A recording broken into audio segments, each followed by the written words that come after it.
E aí, galera, tudo certo com vocês? Eu espero que estejam todos bem. Essa aula é destinada a falar sobre protozoários, um dos representantes do reino protista. Então pega o teu caderno e bora estudar!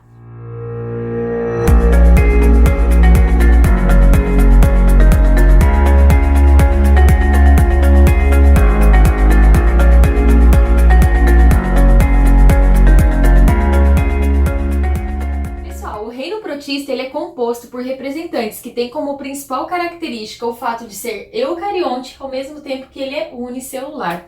Quanto à nutrição, são divididos em autótrofos ou heterótrofos. Os autótrofos têm como representante as algas, que aí nós temos tanto uni quanto pluricelulares. Nosso foco aqui são os heterótrofos, ou seja, os protozoários. A designação protozoário significa primeiros animais, visto que esses seres vivos eles estavam classificados há um tempo atrás no reino Animalia, mas por conta das diferenças citológicas que neles existem, então eles foram agrupados num grupo só deles, como uma forma de melhor classificação.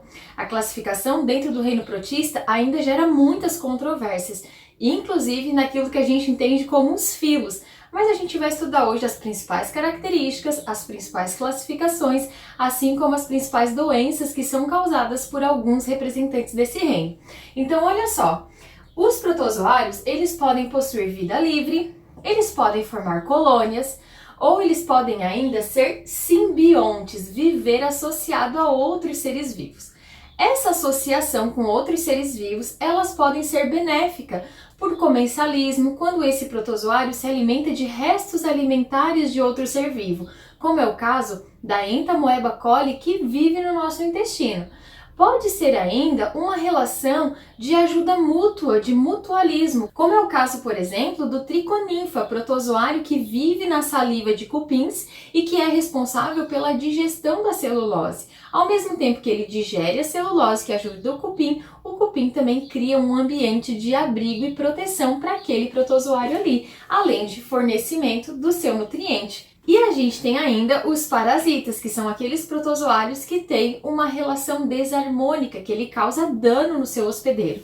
A gente vai ver que a gente encontra protozoários em vários ambientes, mas todos eles têm um teor de umidade e eles são ricos em matéria orgânica.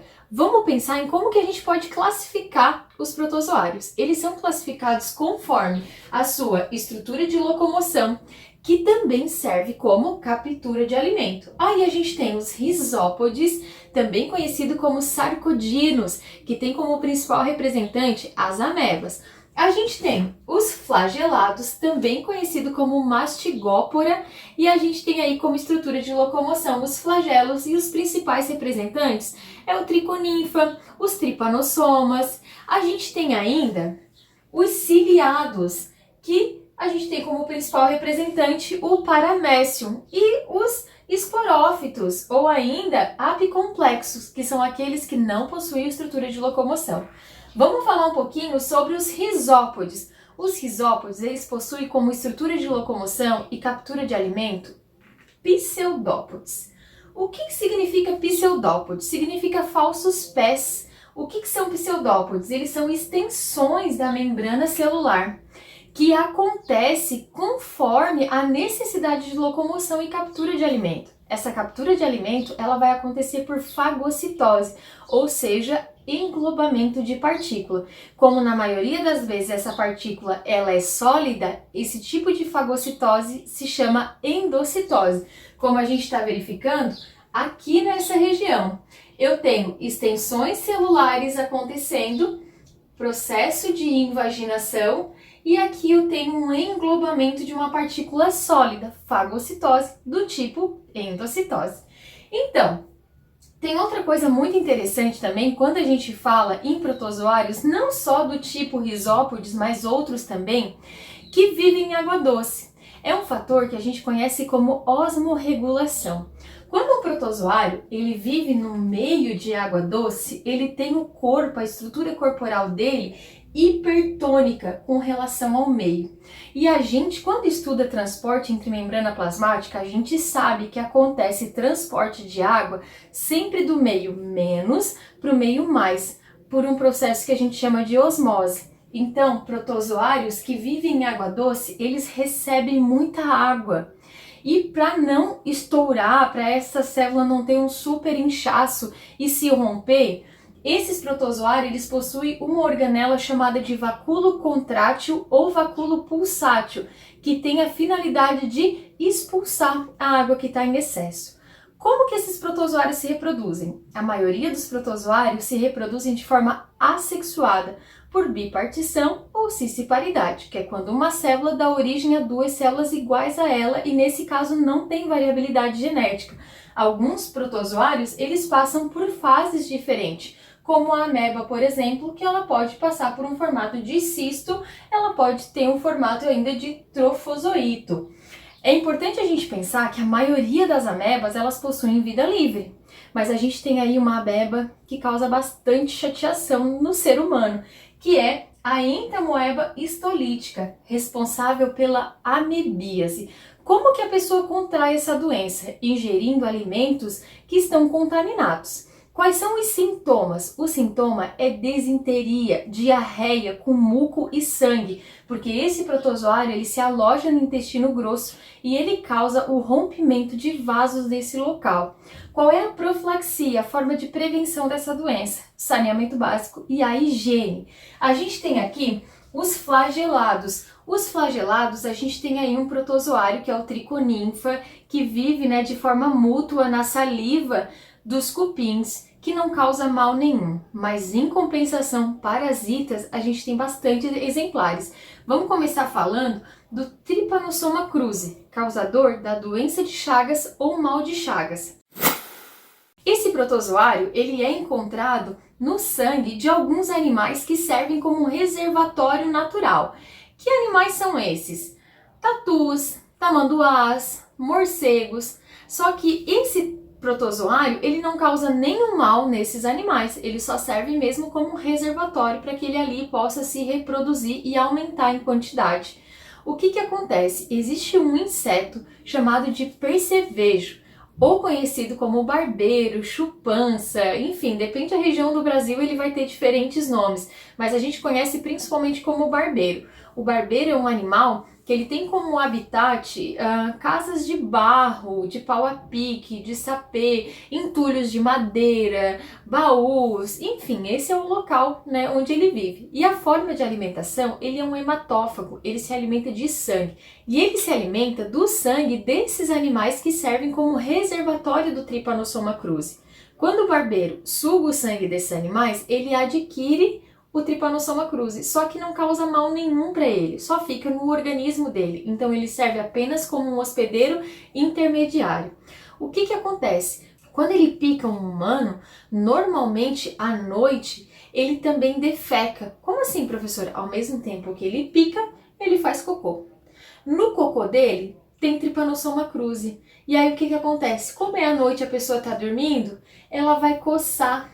E quando ela coça, ela acaba arrastando os protozoários para a região da picada. E aí ele entra na corrente sanguínea e ele tende a se alojar na região cardiovascular e ele causa cardiopatias. A doença de Chagas ela é conhecida como uma endemia da região nordeste do Brasil. Ou seja, ela é uma doença local, bastante frequente e local no Nordeste brasileiro. As medidas profiláticas para o mal de Chagas consistem principalmente em substituição dessas habitações feitas de barro, de pau a pique, por casas de alvenaria. Outra forma de profilaxia seria o controle do barbeiro por meio de inseticidas, ou mesmo o controle desses animais que servem como reservatório natural. A gente tem ainda o teste de sangue em doadores e está em desenvolvimento, em fase final, a produção da vacina para o mal de Chagas.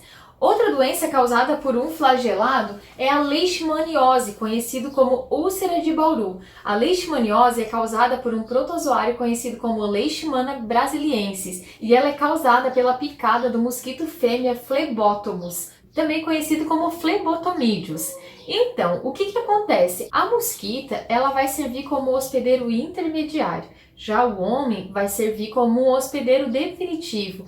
É dentro do homem que acontecem os processos de reprodução, de forma assexuada, principalmente por bipartição aí, ou cisciparidade. Os sintomas dessa doença é principalmente feridas mesmo, úlceras na região cutânea, na região da pele. Essa doença, ela tem cura. Não existe só a leishmaniose do Brasil, existem outros tipos de leishmaniose que são causadas aí pelo mundo inteiro. Como, por exemplo, a leishmaniose donovani, que acontece na Índia e na bacia do Mediterrâneo da África. Ela é bem grave, porque as úlceras acontecem nas vísceras e ela pode ser letal. A gente também tem a leishmaniose causada pela leishmania trópica, que também se restringem aí a feridas que acontecem na região cutânea. Vamos agora falar de outra doença causada por outro flagelato. A tricomonose e a giardíase são outros exemplos de doenças causadas por protozoários que são flagelados. A tricomonose, ela é uma doença sexualmente transmissível. Ela é causada por um protozoário conhecido como Trichomonas vaginalis e ele pode ser contraído tanto em relações sexuais como também em contato com roupas íntimas que estejam contaminadas e até mesmo num banho de piscina, se o protozoário estiver naquele local. Entre os sintomas dessa doença estão uretrite, vaginite, leucorreia, que são corrimentos. A giardíase, ela é uma doença que ataca o sistema gastro. Então a gente tem aí a contaminação por água e alimento contaminado. O protozoário causador é a Giardia lamblia e tem como principais sintomas a cólica intestinal e a diarreia. A profilaxia dessa doença é principalmente o saneamento básico e a higiene corretamente. A gente tem aqui aqueles que são os ciliados. Os ciliados, a maioria, a grande maioria, são de vida livre. E a gente tem como exemplo aí o paramécium. O que a gente tem para pontuar de super importante nesse protozoário aqui? A presença de macro e de micronúcleos. Os protozoários possuem micronúcleos que também atuam na reprodução sexuada por conjugação. Além disso, os paramécios, eles possuem um citoprócton, que é um poro anal, e ele possui um complexo digestivo. E por fim, a gente tem os apicomplexos, que são aqueles protozoários que não possuem estrutura de locomotora, e nesse caso, todos são parasitas. E a gente vai mencionar aqui duas parasitoses desses protozoários, a malária e a toxoplasmose. A malária é uma doença que mata 2 milhões de pessoas por ano. Ela atinge basicamente 500 milhões de pessoas por ano, principalmente na África. Ela é causada por vários protozoários do gênero Plasmodium e ela é transmitida por mosquitos do gênero Anopheles. Ela é considerada a maior parasitose tropical. É importante a gente salientar aqui os sintomas da malária. Anemia, coloração amarelada da pele, diminuição da oxigenação nos tecidos, bloqueio de capilares, degeneração de tecidos, causando necroses e ainda uma febre intermitente. Qual seria a profilaxia da malária? Seria principalmente o combate ao mosquito, que é o transmissor da doença.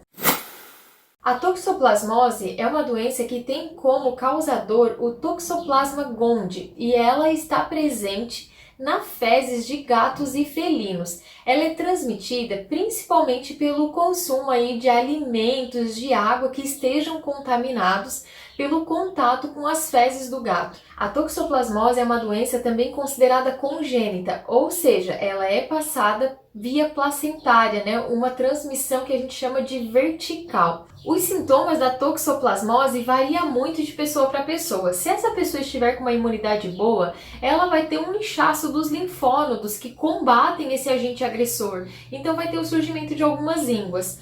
Uma contaminação um pouquinho mais grave seria o comprometimento da retina. Mas a gente ainda tem casos de que a pessoa está com a imunidade muito baixa. E aí, nesse caso, ela pode ter o comprometimento de regiões do corpo, como o cérebro, o coração e o pulmão. Qual seria a profilaxia dessa doença? Seria evitar contato com fezes de gatos e felinos, cuidar com a higiene pessoal, com a higiene dos alimentos, lavar bem os alimentos Ingerir carnes muito bem passadas, bem cozidas, ou seja, aquele cuidado que nós devemos ter não apenas para não contrair toxoplasmose, mas para não contrair uma série de agentes patogênicos. Eu espero que essa aula tenha te ajudado. Se não te ajudou, corre no teu resumindo! Então, galera, pegue seu papel e a sua caneta e vamos ao nosso esquemão de estudo sobre o reino protista, esse reino que engloba seres vivos que tem como características gerais o fato de serem eucariontes e unicelulares, com exceção, é claro, das algas pluricelulares que agora incorporam esse reino. Podem ser heterótrofos ou autótrofos, quanto à respiração podem ser anaeróbios ou aeróbios, podem ter vida livre, coloniais ou simbiontes e terem uma relação de comensalismo, mutualismo ou ainda parasitismo. Quanto à reprodução, podem se reproduzir de forma sexuada por conjugação ou ainda assexuada por bipartição, que é muito mais comum. Os protozoários há uma grande diversidade, e essa diversidade ocorre uma classificação quanto à estrutura de locomoção e captura de alimento. Por exemplo, os risópodes, ou também conhecidos como sarcodinos, eles possuem pseudópodes. Temos como exemplo a ameba, que possui um vacúolo digestivo, que fazem digestão intracelular. A ameba, ela engloba o alimento por fagocitose, e quando essa ameba está em ambiente de água doce, ela possui ainda um vacúolo contrátil, que vai servir para osmorregulação. A gente tem exemplos de amebas parasitas, que é a entamoeba histolítica, que causa amebíase. Os ciliados ou ciliófora, eles possuem cílios e temos como principal exemplo o paramécio. O paramécio, ele tem uma estrutura já bastante complexa, ele tem um citoprócton, que é um poro anal, um vacúolo digestivo, que está associado a uma citofaringe, que está associado a uma abertura para a entrada do alimento. Tem ainda um vacúolo pulsátil, se claro, esse protozoário habitar ambientes de água doce. Além dos risópodes, sarcodinos, ciliados ou ciliófora, a gente tem os flagelados. Flagelados, também conhecido como mastigófora. Temos como exemplo de protozoários que não causam doença o triconinfa e parasitas como o Trypanosoma cruzi, que causa mal de Chagas, a Leishmania brasiliensis, que causa leishmaniose, também conhecida como úlcera de Bauru, o Trichonomas vaginalis, que causa tricomonose, a Giardia lamblia, que causa giardíase. E, além desses, a gente tem ainda um grupo conhecido como apicomplexo ou ainda esporozoário. Esses protozoários, eles não possuem estruturas de locomoção e eles são todos parasitas. Temos como exemplo a malária, que é causada por várias espécies do gênero Plasmodium, e a toxoplasmose, que é causada pelo toxoplasma. É importante a gente lembrar que profilaxias são medidas de prevenção e no caso de protozoários, o saneamento básico é um grande aliado. Galera, terminando resumindo, bora testar os conhecimentos do simulado. Beijo no coração e até a nossa próxima aula.